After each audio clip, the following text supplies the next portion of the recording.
حياكم الله مشاهدينا الكرام، متابعي اي نيوز الفضائيه. جمهور تغطيه ليالي المونديال، المغرب وقطر رفعا راس العرب في المونديال. قطر صمدت وحققت المنشود، واسود الاطلس هزت العالم وضربت السامبا بمقتل. من اي نيوز الفضائيه ومن ليالي العرب وليالي المونديال نقف اجلالا واحتراما للنشيد الوطني المغربي.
مبارك مبارك مبارك للشعبين المغربي والقطري، هذا الإبداع وهذا التميز في أول مباراة لهما بمونديال أمريكا والمكسيك وكندا. خلينا نرحب أو ناخذ رأي الكابتن ماجد الشجعي. مبارك للمغرب، مبارك للشعب المغربي، مبارك لملك المغرب، للحكومة المغربية، مبارك لك خاصة. هذا الأداء والرقي والتميز، رفعت رأس العرب. بارك الله فيك. طبعا عندما تأتي هذه التهاني من أرض العراق، من بلد الحضارات، شيء يسعد هذا الاحتواء أن يكون الوطن العربي متحد يعيش على إيقاع هذه النتائج الكبيرة. اليوم نرى منتخبا استثنائيا يحمل توقيعا عالميا في تلك المباراة في نيوجيرسي. أكد بأن المغرب ما فعله في قطر هو مجرد محطة لرحلة حضور ستثبت للعالم بأن المغرب كبير. العالم آمن في رحلة الأسود وبداية هذه المحطة بأن ما حدث هو بداية رحلة حضور بتوقيع مغربي ولكن بإشعاع عالمي. نعم، مبارك لكم أبو حيدر. المغرب رفع راس العرب البارح حقيقة، هو وقطر، لكن ناخذ مباراة المغرب والبرازيل ومن بعدها نتحدث عن مباراة قطر وسويسرا. شو شفت الأداء، المستوى الفني، وأنت ملك التوقعات؟ أنت قلت 1-1 وصارت النتيجة وصدقت الحمد لله نبوءة حمزة. هذا لا يعني نبوءة، هي مجرد توقعات يعني. زين. بسم الله الرحمن الرحيم. يعني المنتخب المغربي أنا أعتبره من الفرق المنتخبات العالمية، منتخب عالمي يعني حال كل المنتخبات، وهو كان الند يعني والمميز في مباراته ضد البرازيل. يعني ما كان اكو فوارق فنيه ولا اكو فارق عن المنتخب البرازيلي مثلا هو اللي كعب عالي. لا، البارحه شاهدنا المنتخب المغربي هو الكعب عالي بما يمتلكه من فكر تدريبي على اعلى مستوى. يعني المدرب المنتخب مثل ما سالنا احنا، سالت الاخوان يعني كابتن ماجد وكابتن امين، قال هذا المنتخب وهذا الحاصل على منتخب الشباب، بطولة كأس العالم منتخب الشباب. شوف الدعم، يعني من يكون هذا المدرب شاب ومميز اكو دعم. بالاضافة الى بارحة احنا مشاهدنا المنتخب، لو بس تخرج حكيمي ودياز نعم. انت تحس ان المنتخب منتخب اولمبي. كل الاعمار 20 21 18 19 22، لهذا تحسهم هذول يعني منتخب اولمبي. المستوى والتشكيل اللي نزل يعني في والتحضير للمباراة، هذا العامل الايجابي للمنتخب المغربي. هنا يعني ترفع القبعة لهذا المدرب بالتحضير النفسي والتحضير الذهني للمباراة، لان انت جاي تلعب مع منتخب البرازيل. يعني كل التوقعات اللي كان الافضليه لمنتخب البرازيل لما يمتلكه من لاعبين، مع العلم ان هيبه منتخب البرازيل يعني ليس بالسنوات السابقه. غابت الهيبه البرازيليه عن المحافل، خاصه عن كاس العالم، يعني بطولات كاس العالم. وبالتالي يعني انت لو تلاحظ اخر بطوله لمنتخب البرازيل 2002 اللي حصل عليها في كوريا واليابان. عمليه يعني صباحا من شاهدنا المباراه، التحولات اذا كانت الهجوميه والارتداد من الناحيه الهجوميه للحاله الدفاعيه طبقوها 100%. هاي الحالات الاربعه يعني اللي احنا دائما يعني حتى بتحليلاتنا احنا نركز عليها. كرة القدم واجبات، كرة القدم الواجب الهجومي والواجب الدفاعي. من تكون عندك الكرة ايش راح تعمل؟ من تفقد الكرة ايش راح تعمل؟ البارحة تطبيق الواجبات يعني 10/10 باستثناء غفلة واحدة اللي هي يعني عدم رجوع حكيمي، يعني واللي حتى يغلق المنطقة امام فينيسيوس، لان فينيسيوس بس هاي الكرة الوحيدة اللي هو يعني كان يعني فارغ. اما من الدقيقة الاولى للدقيقة 90 كان حكيم. المميزين اللي كانوا يعني حتى احنا ما نبخس حقهم، المميزين يعني من الحارس الى المهاجم، لكن هنالك امتيازات لقسم من اللاعبين. ليش؟ لان لصغر اعمارهم. من تلعب انت يعني امام منتخب البرازيل وعمرك 18 سنه، هذا بحد ذاته هو فد انجاز لك، فد مفخره للمغرب لما يمتلكه من هؤلاء اللاعبين اللي هو بوعدي العيناوي وحتى الخنوس. وبالتالي حتى البدلاء اللي لعبوا بالشوط الثاني كانوا مميزين جدا. نعم. وكانوا خطرين. بالتالي يعني من تشاهد منتخب المغرب حقيقة أنت تفتخر من تقول عندنا منتخب عربي وصل للعالمية. يستحقون يعني ويستحقون أكيد. يستحقون. حكيم، فاجأك المنتخب المغربي بأدائه ولا هذا خلاص احنا واقع حال صرنا؟ مو المنتخبات العربية صارت مو والله يعني تمشية حال أو جسور أو إسقاط فرض مشاركتهم. لا، لما نرجع بالذكريات إلى مفتاح سر هذا المنتخب هو المدرب الوهبي. إذا رجعنا إلى ذكريات الوهبي مع المنتخب الفئة السنية أين انهزم أو خسر كأس إفريقيا، وكل المحللين يطالبون برحيله. السيد فوزي لقجع أكد ثقته في هذا المدرب، فاز بعدها بكأس عالم تحت 20. أي كأس إفريقيا؟ في تحت 19 الله أعلم. لا ما كانش هو مدرب. المهم الوهبي كان تحت عرضة إطالة أنه الناس تطالب بإبعاده من المنتخبات، لكن نتكلم على خسارة نهاية كأس إفريقيا. إيه أمام جنوب إفريقيا. أيوة. ولكن تمت الاستمرارية في وش أنا نقول أنا؟ لقجع أكد ثقته في هذا المدرب، أعطاه ثقة أكبر، أعطاه فريق تحت 20، فاز معه بكأس العالم. الثقة أصبحت أكبر نظرا لإمكانية هذا المدرب التكتيكية، حيث أنه استخلفوا مكان. ولكن هو ما كانش في كأس إفريقيا، كان مدرب ثاني، ولكن استلم جيل جديد اللي اعتمد عليه في كأس العالم. وهذا اللي نتكلم عليه. هذا اللي نتكلم عليه. أنا نتكلم على استمرارية هذا المدرب. ممتاز. على مشروع الاتحاد المغربي في كيفية إعطاء الثقة في المدربين الذين حتى لو يحقق النتائج المرجوة في الوقت، لكن يعطيه الاستمرارية في العمل وحقق نتائج تاريخية. إذن الوهبي له الطرف الأكبر في تحقيق هذا الإنجاز. لماذا؟ لأنه لو عملنا تحليل بين طريقة لعب الركراكي اللي وصل إلى نصف نهائي كأس العالم وطريقة لعب الوهبي، جيلين مختلفين. هذا الجيل جيل موهوب، كان يجب أن يحكمه مدرب موهوب من الناحية التكتيكية والقراءات الاستشرافية لكل المنتخبات التي تنافسه. المنتخب المغربي لاعب البرازيل، لم يلاعب اي منتخب. على هذا انا نقول مبروك للمنتخب المغربي وكذلك هارد لاك، لانه كان اقوى بكثير من المنتخب البرازيلي.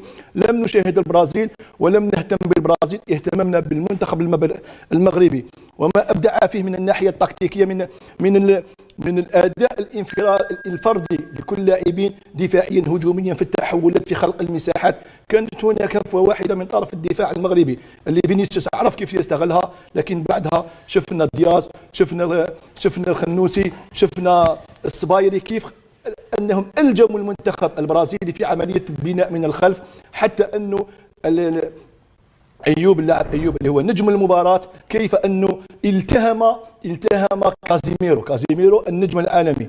المنتخب المغربي لعب على امكانياته الفنيه وانتعاشته البدنيه، حيث لم يترك ولا فراغ للمنتخب البرازيلي لا فنيا ولا بدنيا ولا ذهنيا ولا حتى تكتيكيا. اذا انا نقول انه هذا المنتخب مغاير تماما لمنتخب 2022 بطريقه اللعب. المنتخب السابق كان يلعب على التحولات، هذا المنتخب يلعب على الاستحواذ، يلعب على خلق المساحات في اظهر المنتخبات. اذا انا نظن انه اذا لم يحقق نفس ما حققه في 2022 يمكن ان يذهب للنهائي بهذه الجرينتا، بهذا الاداء. ممنوع تاخذها. زين طيب ان شاء الله يفوزون. خلينا نبدي خلينا ناخذ العناوين. انا العناوين تاخرت عليها. زين لا مهمه، خلونا نبدي. ما ناخذ العناوين؟ لا والله لا. يلا تونس ما نحكوا نزولا عند رغبتكم. تفضل. شلون شفت المغرب هل كانت معكوسه من وجهه نظرك؟ يعني انت قاعد تشاهد البرازيل باللون الاحمر. انا نشوف العنوان هذا خطأ على طول، لانه اللي ما شاف المنتخب المغربي من 2022 يقدر يقول الشيء هذا، خاصة انه كان في تأكيد في الالعاب الاولمبية. المغرب برونزية الالعاب الاولمبية وكان فيه شغل كثير.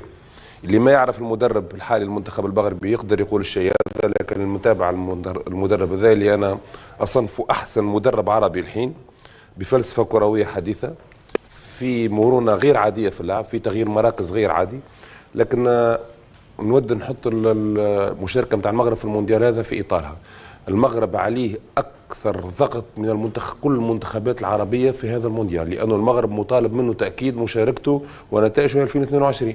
لو نرجع بالتاريخ 90% من المنتخبات اللي وصلت نصف نهائي وما رفعتش وهي ما عندهاش في رصيدها كأس عالم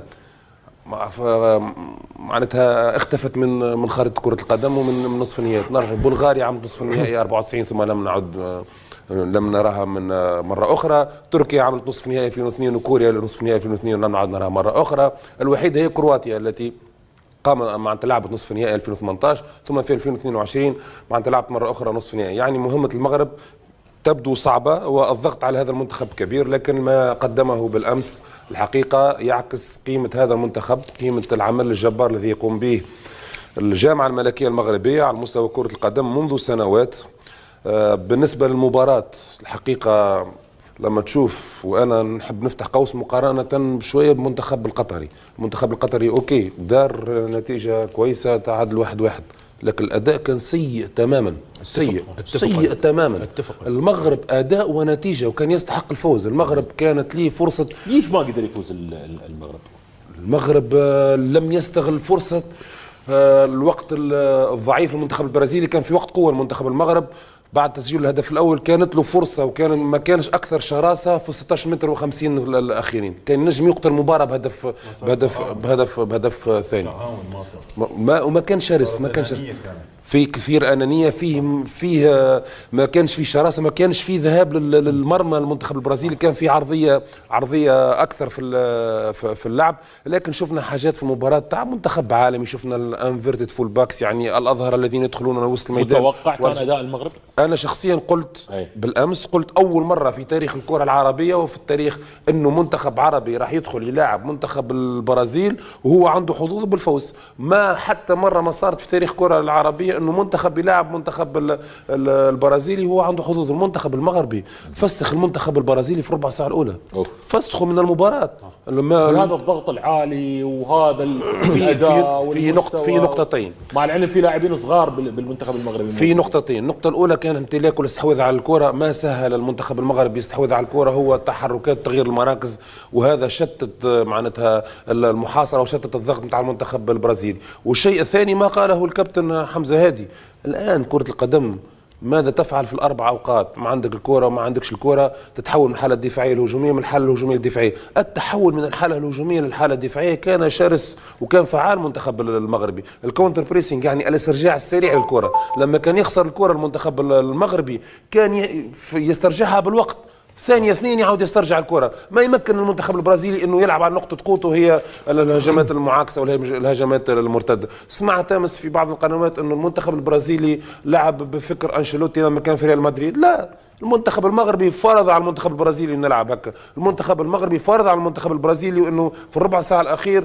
يكون في نصف الملعب نتاعو. لكن ما يحسب للمنتخب المغربي خلافا للمنتخب القطري انه المنتخب المغربي، هذه كرة القدم الحديثة، لما تدخل مباراة المدرب لا يدخل فكرة واحدة، يدخل فكرتين على الاقل، لانه لما تدخل فكرة واحدة فانت خاسر نصف المعركة. المنتخب المغربي حضر سيناريو انه يضغط عالي، حضر سيناريو انه يستحوذ على الكره، لكن لما يفرض عليه المنتخب البرازيلي انه يدافع تلقى 10 لاعبين من المنتخب المغربي ورا الكره. الحاله الوحيده اللي ما كانوش فيها ورا الكره قبلوا فيها هدف. الحاله الوحيده اللي ما كانوش فيها ملتزمين على الجهه اليمنى، وين كان في دائما واحد ضد واحد، اثنين ضد واحد على فينيسيوس، الحاله اللي ما كانوش فيها شرسين كانت جابت هدف.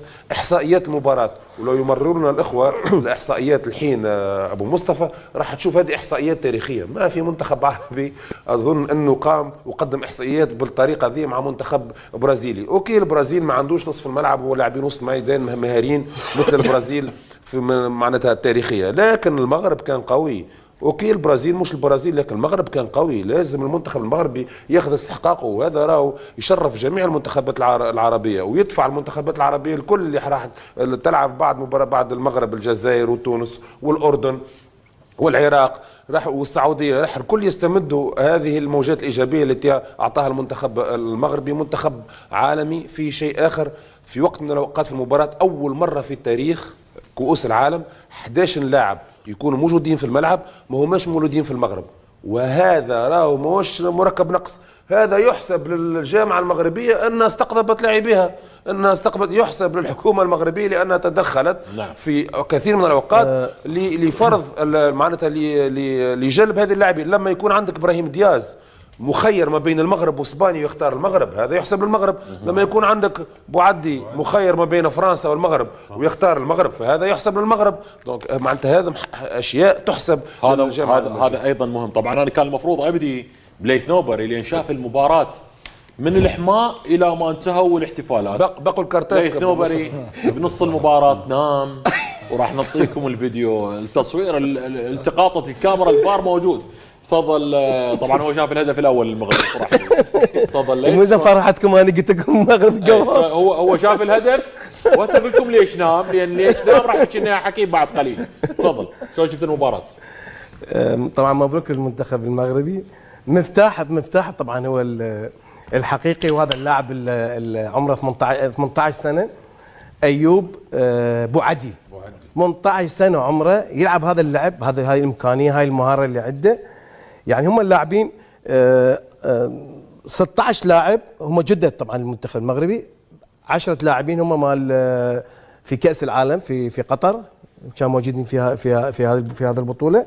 فريق متجانس، واحد كان حافظ الله، فريق يلعب بنظام مميز، الكرات تتناقل بشكل مميز، لاعب يعني التزام تكتيكي، فمنظمين جدا تكتيكيا. خط الوسط وناجي دياز، العيناوي، خنوس، وهذا اللاعب 18 سنه عمره ايوب بوعدي. كانت معركه في خط الوسط مع المنتخب البرازيلي، الاستحواذ على الكره، استرجاع الكره من الخصم، التمريرات القصيره في ساحات ضيقه، كانه المنتخب المغربي هو البرازيل. في 30 دقيقه الاولى في الشوط الاول هناك 12 تسديده للمنتخب المغربي، 6 تسديدات الى المنتخب البرازيلي. كابتن عينو انت سالت كابتن امين نعم. بين ليش الفرص يعني 12 تسديده يعني واحد يعني يشعر بالندم. انت عندك 12 تسديده انت ما سجل الشوط الاول قبل ما ينام قبل ما ينام لا. قبل ما ينام. 12 تسديده قبل ما ينام قبل ما ينام. الشوط الاول هو الشوط مميز للمنتخب المغربي. والله يا كابتن لما تعطي الاحصاء نتاع التسديد على المرمى من الشوط الاول تتحسن المنتخب المغربي ما سجل الهدف الثاني لانه كانت عنده الفرصه يسجل الهدف الثاني وضد المنتخب 12 تسديده مسجل يعني هو الهدف اجى يعني انفراد صحيح هو انفراد ما كان تسديد. ارجع لك على الشوط الثاني يعني بعد قليل. خلا اخذ رايي لان انت كل جو الك انت تريد كل شيء. انا براحتك. انت اخر شيء يمكن من تخلص تلقى تشيل الكاميرات لا وشيل الاستوديو والتهم وتطلع. تدري شريد اشيلك لك عم انت مبخوت انت. اي كابتن امجد ابن شيوخ شو اي حبيبي كابتن يعني حكوا الزملاء كل شيء يمكن ينحكى في الامور الفنيه بس هم حكوا كل شيء صحيح بس هم ما حكوا اللي راح يقوله امجد طاهر. الله الله الله الله الله يمكن كانت بالزمان كنا نلعب مع البرازيل اي فريق عربي او اجنبي يقول لك على الورق البرازيل يفوز لكن لما التطورات الاخيره اللي صارت في المغرب والكره وتطور الكره المغربيه بصراحه على طموحنا وعلى سقفنا انه نشوف الفريق المغربي بالنهائي وياخذ الكاس خاصه في دوله قطر الاخيره في كاس العالم. فنزوله في الملعب وبكل بالثقه هاي والاداء اللي عمله مع المنتخب البرازيلي تحسب له بصراحه ترفع له قبعه وخاصه اول نص ساعه من الشوط الاول كان بيقدر يسجل اكثر من هدف. كانت هي المباراه بصراحه هي لعبه مدربين يعني من يسيطر على الخط الوسط ياخذ المباراه وهي من اجمل اشواط لحد الان اجمل شوط في كاس العالم لحد الان هذا الشوط الاول بلا منازع.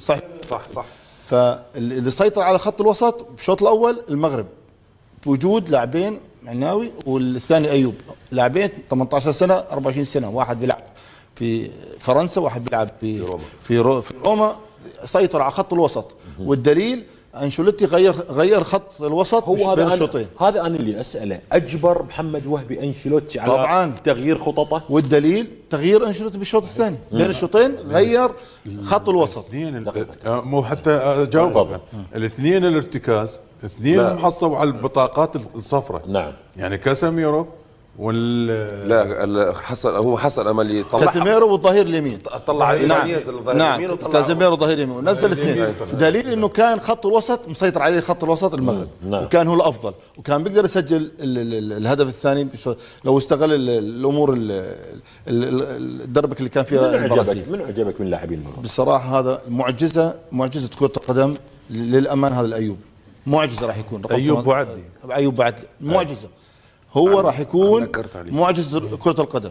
انت تخيل 8 لاعبين في المغرب اقل من 24 سنة 8 لاعبين لا هذول المواهب لاول مرة يشاركوا في كأس العالم ما عدا يمكن بلال خنوس شارك في الكأس العالم الاخير بالمركز الثالث والرابع وهذا يحسب للمدرب صحيح ولا لا؟ يحسب للمدرب عشان هاي النقطة اغلب الناس ما كانت متخوفة ان المغرب ما تسوي شيء مع احنا نشوف طبعا ايوب بوعبدي او بوعدي احصائيه رصدها الكابتن امين كمو خلي نشوفه ويتحدث لنا عنها. تفضل كابتن. طلعنا كارت الايوب وبوعدي علشان تفهم الناس انه شنو كان الدور نتاعو هجومي ودفاعي وخاصه على مستوى الاستحواذ في الكره. بوعدي الذي هو من مواليد سنه 2007 بوعدي اللي عمره الحين 18 سنه لاعب نادي ليل الفرنسي. قيمته التسويقيه قبل المونديال قيمة بوعدي التسويقية قبل المونديال كانت 50 مليون أورو في انتظار أنه القيمة التسويقية ترتفع بعد المونديال هذا وتنجم ترتفع حتى للضعف. إذا المنتخب المغربي يروح معناتها كثير في المسابقة نستطيع أن نتحدث على 80 و90 و100 مليون أورو.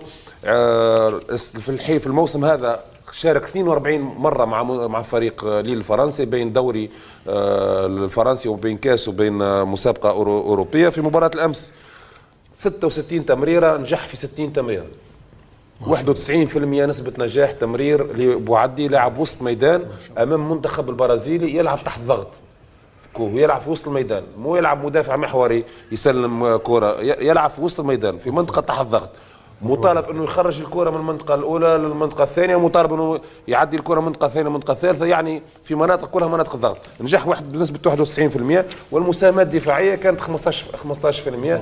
نشوفوا هنا في الكارت